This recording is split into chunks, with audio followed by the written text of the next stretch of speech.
और छोटे छोटे बच्चे भी अपनी दिनचर्या आदि सब व्यवस्थित रख सकते हैं अपनी पढ़ाई के साथ साथ। और यूँ कहें कि यदि प्रातःकाल योगाभ्यास करेंगे तो बुद्धि और तीक्ष्ण और मेधावी और प्रखर होगी।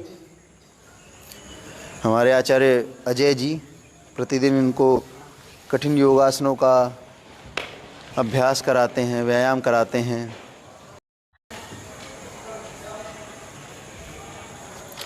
शाबाश। अब एक बार भुजंग आसन दिखाएं बच्चों।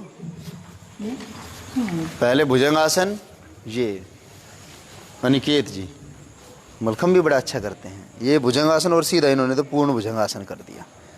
ये फ्लेक्सिबिलिटी बच्चों की देखो, छोटे बच्चों में मैं कह रहा था बैलेंसिंग के, बेंडिंग के, बैलेंस के अलग अलग तरह के आसन होते हैं। तो इसमें छोटे बच्चों में सबसे बड़ी बात है उनकी फ्लेक्सिबिलिटी बहुत ज़बरदस्त होती है। इन्हें कोई नहीं, यही नहीं पता लगता कि इनकी कमर कितनी मुड़ गई कितनी नहीं। और वो जो है खड़े हो जाना, एक बार खड़े होकर के आगे से ऐसे पीछे पैर पकड़ना, हाँ अंदर ऐसे झुक करके बीच से निकल करके, शाबाश। ये देखिए पूरे हाथ पकड़ लेना। ये देखो इन बच्चे ने पूरे हाथ पकड़ लिए।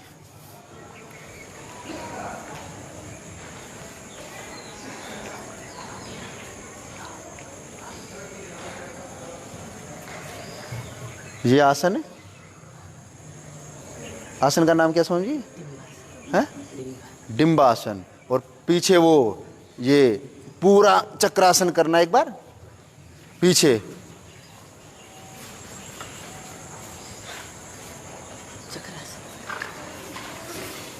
पूरे हाथ लगा दें यहाँ, ये भी डिम्बासन। पूरे हाथ जो है पैरों से लगा दें, हाँ हाथों को पैरों के पास लेकर के आए।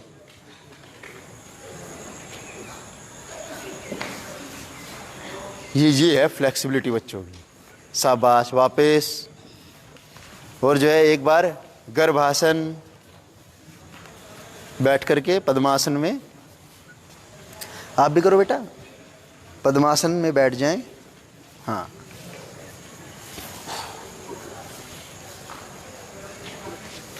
हाँ, बच्चों का शरीर कैसे ही मोड़ तोड़ कर ले कोई असर ही नहीं पड़ता। सब बच्चे जो है, अब ये छोटे बच्चों को बेंडिंग के ज़्यादा अभ्यास करा सकते हैं, फिर धीरे धीरे बैलेंसिंग के अभ्यास भी करा सकते हैं। अब इनसे यदि नटराज आसन करने को कहेंगे तो थोड़ा हिले डुलेंगे ज़्यादा। शाबाश, एक बार खड़े हो जाएं, नटराज आसन दिखाएं एक बार। अनिकेत जी तो हाँ धीरे धीरे, शाबाश। हाँ कुछ जो है देखो, इस समय मैं कह रहा था कि छोटे बच्चों में थोड़ा सा बैलेंस के लिए उनको अभ्यास करना पड़ता है। अब ये कर तो लेंगे लेकिन थोड़ा हिल डुल ज़्यादा रहे। हाँ गुजरात से, शाबाश। साधु, ये इन्होंने देखो इसमें ही कितना सुंदर बैलेंस बनाया है। लेकिन जो है छोटे बच्चों को इसलिए उनको लगा के रखना, चलो उछल कूद करने में कोई समस्या नहीं।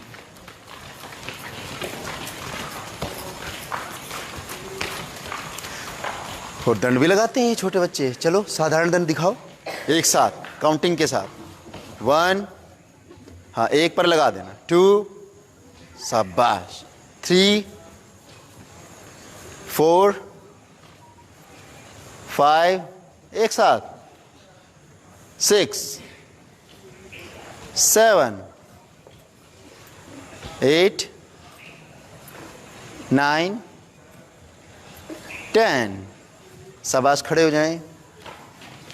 और सुबह सुबह विद्यार्थी थोड़ी सी दौड़ लगाएं। जैसे ये दौड़ लगा करके आए सुबह सुबह, फिर दौड़ के बाद इन्होंने जैसे आपके सामने थोड़ा बहुत व्यायाम किया, दंड लगाई। अब बैठक स्टार्ट। हाँ जोर से 20-20, 25-25 तेजी से। चलो भजन भी बजा दो। अब तेज व्यायाम करना है थोड़ा सा। आप भी करो बेटा, सभी खड़े हो जाओ एक बार। उसके बाद आपका शास्त्र भी सुनेंगे।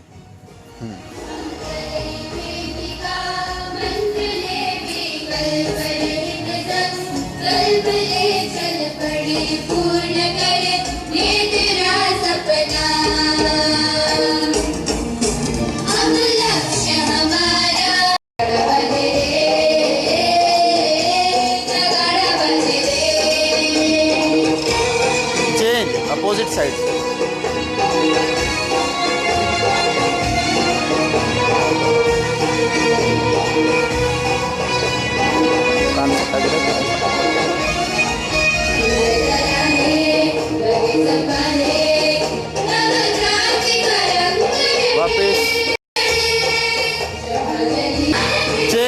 अपोजिट साइड से, अपोजिट साइड से, अपोजिट साइड से चेंज, अपोजिट साइड से।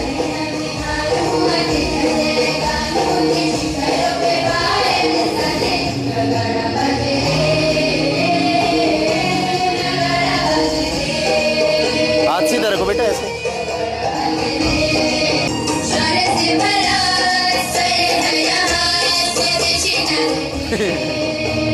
हाथ सीधे, सब बात, पैर पीछे खींच के रखो, हाथ सीधे।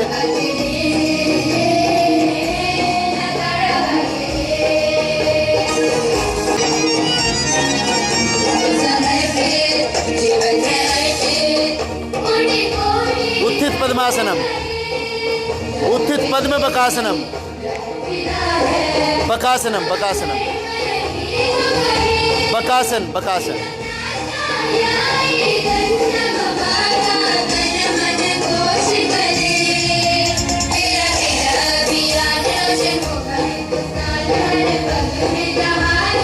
एक पैर ऊपर कर दो, एक पैर ऊपर, एक पैर ऊपर उठा दो, एक पैर ऊपर लेने की कोशिश करो। हाँ सब बात। अब जो है हैंड स्टैंड करके दिखा, हैंड स्टैंड। रो शाबाश। दोबारा दोबारा, कोई नहीं।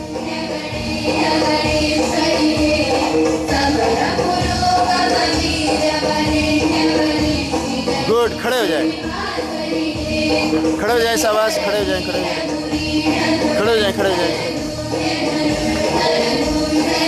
वापिस ताड़ासन।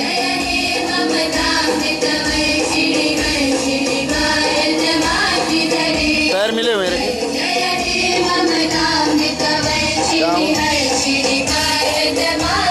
फिर वापिस।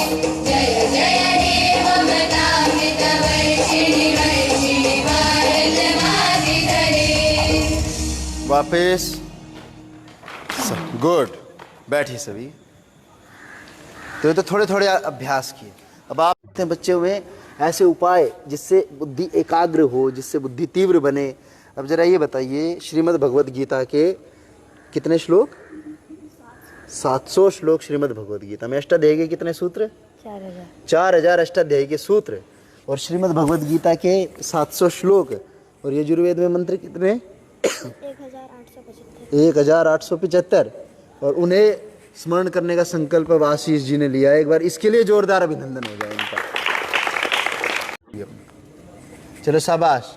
कोई नीचे आ भी जाए तो वापस उसको ऊपर कर देना यशवीर जी। 5 मिनट का अभ्यास सबका होना चाहिए। और जो है थोड़ा इधर आ जाएंगे कृष्णा जी, जरा रुद्र जी इधर आ जाएंगे सामने। आप इधर ऐसे हो जाइए बेटा, आप थोड़ा सा पीछे आ जाओ मेरे साथ। तो मैं यह कहना चाह रहा था कि ये जो है हमारे यहाँ लगा दें आशीष जी। आशीष जी किस कक्षा उसमें पढ़ते थे? तो अब ये गांव से हो बेटा या शहर से? गांव से। गांव से। अच्छा ये बताओ, आप 4th क्लास तक तो अपने स्कूल में ही पढ़े? हाँ। तो आपने सोचा था कि मैं इतना विस्मरण कर सकता हूँ? नहीं।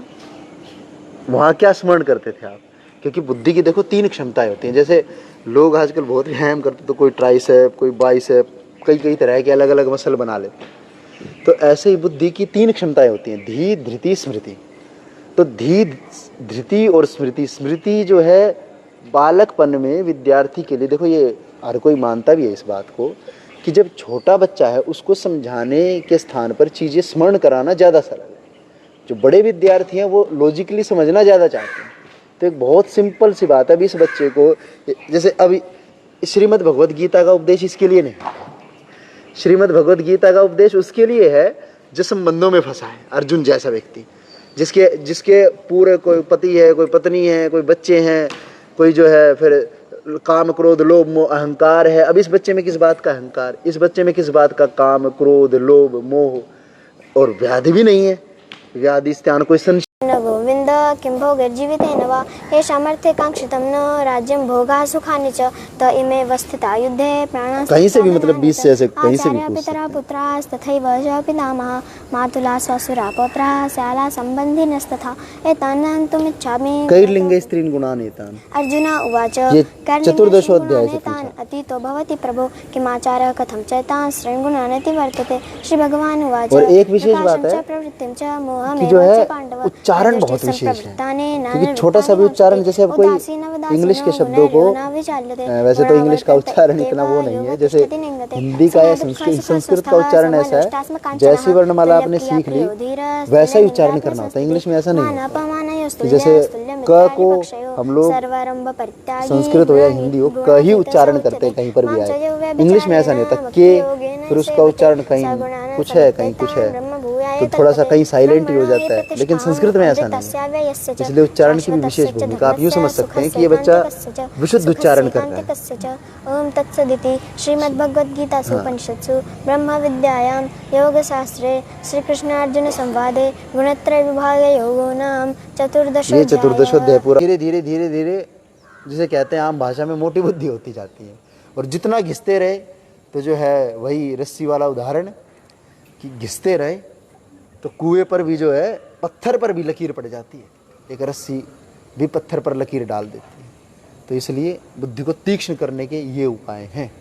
और ये उपाय इतनी किसी की तीव्र मेधा जो गुरुकुल में विद्यार्थी पढ़ रहा है उसकी तो देखो होगी, क्योंकि यहाँ हम शास्त्र बहुत स्मरण कराते हैं। और हम क्या कराते हैं, खैर ये बच्चे कर लेते हैं, इनका सामर्थ्य है तभी ये कर लेते हैं। एक वातावरण मिल जाता है कि जिस वातावरण में, जैसे बीज जब अच्छी भूमि में पड़े, अच्छी उसे खाद मिले, अच्छा उसे समय समय पर पानी मिले, उसे मौसम में भी हर मौसम के अनुकूल जितना उसका बचाव कर सकते उतना करें, फिर तो यदि बीज अच्छा है तो फल तो अच्छे मिलेंगे ही मिलेंगे। तो बीज हम लोग चयनित करके लेते हैं। तो ये जो बीज हैं ये ऐसे बीज हैं कि इनका रोपण वो अच्छी भूमि में हुआ। अब उसको प्राप्त करके, अच्छे वातावरण को प्राप्त करके एक एनवायरनमेंट चाहिए होता है। शिक्षक भी चाहिए, प्रशिक्षक भी चाहिए, और प्रशिक्षण के लिए जो वातावरण है वह भी अद्भुत चाहिए। जैसे भजन कीर्तन का माहौल हो तो व्यक्ति का मन भजन कीर्तन का हो जाता है। 10, 50, 100 आदमी बैठ करके फूहड़पना दिखा रहे हो, उनको देख करके वैसा करने की प्रवृत्ति हो जाती है। तो वातावरण का प्रभाव तो पड़ता है। और वातावरण में अच्छा बीज हो यदि चित्त में, मेधा यदि अच्छी हो, तो कितना ये स्मरण करेंगे मैं नहीं कह सकता। और रही बात पढ़ाई की, अन्य विषयों की, ऐसा नहीं किसी विषय में कम है, किसी विषय में न्यून है, हर प्रकार के विषय में। हाँ, पूरे भारतवर्ष का आज किसी प्रतिष्ठित व्यक्ति द्वारा संचालित या किसी प्रतिष्ठित संस्थान द्वारा संचालित यदि कोई शिक्षण संस्थान है जहाँ अपनी मातृभाषा में विद्याध्ययन होता है तो वह पतंजलि गुरुकुलम है। यह पूरे राष्ट्र संस्थान जहाँ नर्सरी कक्षा से आवासीय शिक्षण व्यवस्था है। कुछ समय के लिए माता साथ में रहती है, तो वहाँ से बालक मेरे पास 5वीं कक्षा से आ जाते हैं, कुछ का अलग से भी प्रवेश लेते हैं, और बाकी कन्याएं वहीं रह करके अपना अध्ययन करती हैं। तो 5वीं कक्षा तक तो साथ रहते हैं बच्चे, बाद में फिर अलग अलग इनका विद्याभ्यास चलता है।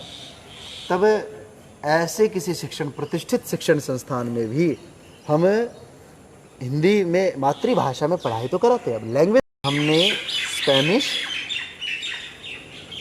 रशियन, फ्रेंच और जैपनीज़ 4 भाषाएं इन शिक्षण संस्थानों में विद्यार्थी अध्ययन करते हैं। हाँ, ऐसा कुछ ज़रूर है, जैसे जो पहले विद्यार्थी आ जाते हैं उनका धीरे धीरे प्रारंभ कर देते हैं। जो 5वीं कक्षा में सीधा प्रवेश लेते हैं उनका हम 7वीं कक्षा से प्रारंभ कर देते हैं, क्योंकि 1-2 वर्ष हमको संस्कृत सिखाने के लिए, और अलग अलग पृष्ठभूमि से विद्यार्थी आए होते हैं।